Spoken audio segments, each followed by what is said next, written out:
আসসালামু আলাইকুম। দেশ বিদেশ টিভি থেকে হুসেন বলছি। আমার চ্যানেলে সবাইকে স্বাগত। আজ শনিবার একটা অডিও ভাইরাল হয়েছে।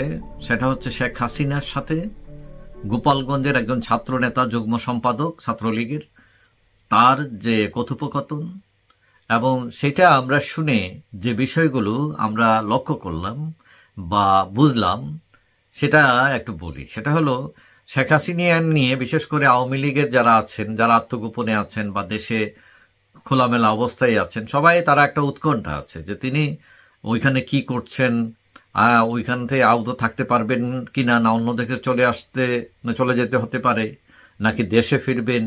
তো বিভিন্ন ধরনের জল্পনা কল্পনা আছে, তাকে নিয়ে টেনশন আছে। কিন্তু আমরা এই যে আজকের যে ফোন ভাইরাল, যেটা তিনি গোপালগঞ্জের এক ছাত্রনেতার সাথে কথা বললেন, তাতে দেখা গেল তিনি অনেকটাই স্বাভাবিক আছেন। যদিও তার ছেলে জয়, তিনি বলেছেন যে তার মা এখনো নির্বাচন করবেন কিনা এইসব ব্যাপারে তিনি এখনো সিদ্ধান্তহীন, এবং তিনি অনেকটা হতাশ এই টাইপের। কিন্তু তার সাথে যে এর আগেও আমরা ফোনালাপ দেখেছি, তাকে এতটা মনে হয় নাই। তিনি এখনো বোঝা যাচ্ছে যে রাজনীতির সাথে সম্পৃক্ত আছেন, খোঁজ খবর রাখছেন। এবং ওই ছাত্রনেতা বলছিলেন যে পুলিশ এবং যৌথ বাহিনী তাদেরকে ধরপাকড় করতেছে, বিভিন্ন ধরনের যন্ত্রণা করতেছে। এবং এক কলেজে তার জন্মদিন পালনে ওইখানে ওই গোপালগঞ্জের ওসি গিয়ে বিভিন্ন ঝামেলা করেছে তাদের, এবং ধরে নিয়ে গেছে। তখন তিনি বলছেন যে ওই যে ওসি, এর বাড়ি কোথায়, কি আর বিস্তারিত জানাও আমাকে। অর্থাৎ তিনি এটাও বলছেন যে এর আর কয়দিন থাকবে। অর্থাৎ তিনি অনেক কনফিডেন্ট যে তিনি ফিরবেন, এবং ফিরলে পরে এদের বিরুদ্ধে ব্যবস্থা নেওয়া হবে, যারা অন্যায় করছেন বা আওয়ামী লীগের লোকজনদের ধরপাকড় করেছেন, এই রকম একটা ব্যাপার। অর্থাৎ তার কথা এটা বোঝা যাচ্ছে যে তিনি ফিরবেন, এটা তিনি কনফিডেন্ট, তাকে কেউ আটকাতে পারবে না। এবং তিনি এর আগেও বলেছেন যে তিনি বৈধভাবে এদেশের প্রধানমন্ত্রী, তিনি পদত্যাগ করেননি। তো এখন তিনি আরো কিছু কথা বলছেন যে এই যে এমপি, যারা এই সরকার, তাদের যে এমপি আছে বা যারা এমপি নির্বাচন করতে পারে আগামীতে, এবং তাদের আত্মীয় স্বজন সবার সাথে ঝামেলা করতেছে, ধরে নিয়ে যাচ্ছে। অর্থাৎ তারা দাঁড়াতে দিচ্ছেন না তাদেরকে। তাতে বোঝা যাচ্ছে যে তার মধ্যে নির্বাচনের প্রস্তুতিও কাজ করছে। অর্থাৎ তার দল নির্বাচন করবে, কারা কারা করতে পারে, এবং এই সব খবরই তিনি রাখছেন। তো অর্থাৎ সবচেয়ে বড় ব্যাপার হলো যে শেখ হাসিনার কথাবার্তায় বোঝা যাচ্ছে তিনি মনোবল হারাননি। তিনি এখনো মনোবল নিয়ে রাজনীতির মধ্যেই আছেন, এবং তিনি ভালো আছেন নিজে বলছেন।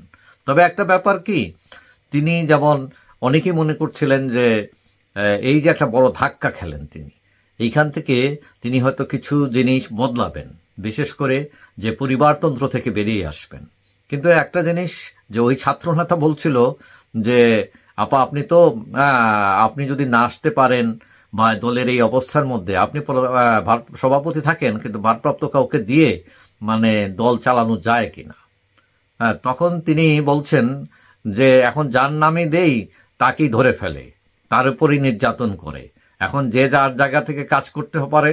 আবার তিনি ঘুরে আবার আরেকটা কথা বলছেন যে নাম একটা দিয়ে দিবা, যেমন শেখ সেলিমের নাম দিয়ে দিবা। তাতে বোঝা যাচ্ছে তিনি ঘুরে ফিরে ওই পরিবারের মধ্যেই থাকছেন, শেখ সেলিম।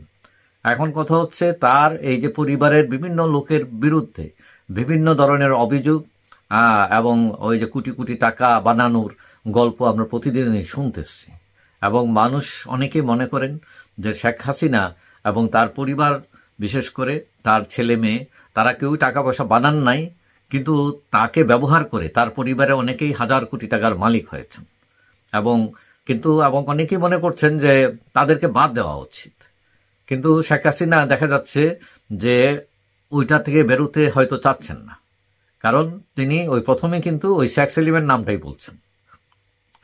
যাই হোক, এখন তিনি তার প্রতিপক্ষ কারা এটাও বলছেন যে ওই যে গোপালগঞ্জে যে দুইজন নিয়োগ হয়েছে, একজন জামাত শিবিরের আর একজন বিএনপির, এইগুলো তিনি খবর রাখেন, এবং মূল প্রতিপক্ষটা সেটা তিনি জানেন। তো এখন যাই হোক, তিনি এটাও বলছেন যে এরা আর কয় মাস থাকবে, এই যে অসির কথা বলতে গিয়ে। তার তিনি কনফিডেন্ট, কয়েক মাসের মধ্যেই তিনি ফিরবেন বা তার দল ফিরবে, এবং এই যে অন্যায় অবিচার হচ্ছে তাদের উপর, এটার তারা ব্যবস্থা নেবেন। তো এখন রাজনীতিতে ওই যে শেখ হাসিনা নাই, হারিয়ে গেছেন, আর আসতে পারবেন না, এইটা অনেকের মধ্যে হাহাকার আছে, অনেকের মধ্যে হতাশা আছে। কিন্তু আমরা এই ফোনালাপে যেটা বুঝতে পারলাম যে তার মধ্যে কিন্তু এত হতাশা হাহাকার নেই। তিনি এখনো কনফিডেন্ট, তিনি এখনো বলে যাচ্ছেন যে তোমরা তোমাদের মতো কাজ করো, যার যার দায়িত্ব থাকো, অর্থাৎ আমি আসতেছি, এবং সেটা শীঘ্রই। যাই হোক, রাজনীতিতে শেষ কথা বলে কিছু নেই। ওই যে যারা আজকে শত্রু, তারাও বন্ধু হয়ে উঠতে পারে, অনেক কিছু বদলে যেতে পারে। এবং আজকে আমরা টাইম পত্রিকার একটা প্রতিবেদনও দেখেছি যে এখানে বলছেন যে শেখ হাসিনা ফিরে আসা মানে এটা সময়ের ব্যাপার, মানে অর্থাৎ এই যে সরকার নেতৃত্ব শূন্যতা, এইটাকে ভর করে শেখ হাসিনা ফিরতেই পারেন। যাই হোক, সবাই ভালো থাকবেন, আশা করি দেখা হবে অন্য কোনো ভিডিওতে ইনশাল্লাহ। আল্লাহ হাফিজ।